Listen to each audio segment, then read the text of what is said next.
আমার মেয়ের কাছে আমি গেছি গিফটগুলো নিয়ে। যাওয়ার পর ঘরে পাড়া দেওয়ার পরে আমার এত কান্না আসছে। আখি নাই, আয়াস নাই, খুব কষ্ট লাগছে। আখির জন্য আমি ড্রেস নিয়ে গেছি, অনেক কষ্ট লাগছে। তারপর আমি বলছি আমি আখিকে আনতে যাব, ওরে ছাড়া আমার ভালো লাগে না। তো আখি, তুমি যদি এই ভিডিওটা দেখে থাকো তাহলে আমি মা হয়ে তোমাকে বলছি, তুমি আমাকে সবসময় আম্মু ডাকছো, আমি তোমাকে মেয়ের মতো দেখছি। তোমার আমার সম্পর্কটা তুমি আর আমি ভালো জানি, আর কেউ নাই বা জানুক, তুমি জানলেই হবে আমি তোমার কতটা ভালোবাসি।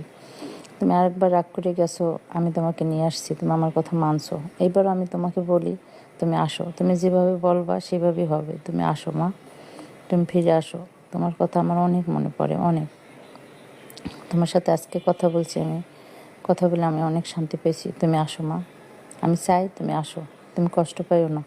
সবাই মিলজিল দিয়ে থাকো, এক জায়গায় থাকলে টুকিটাকি একটু হয়ই।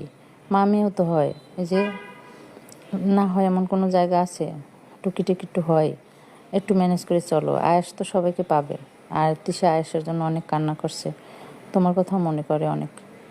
আমি তোমাকে বলতেছি তুমি আসো, আমি অনেক খুশি হব। তুমি ছাড়া ঘরটা একদম শূন্য শূন্য লাগে। আয়াস নাই, আমি আয়াসকে যেই কোলে নিই ও আমাকে দেখে কীরকম হাসে, অনেক কষ্ট লাগছে।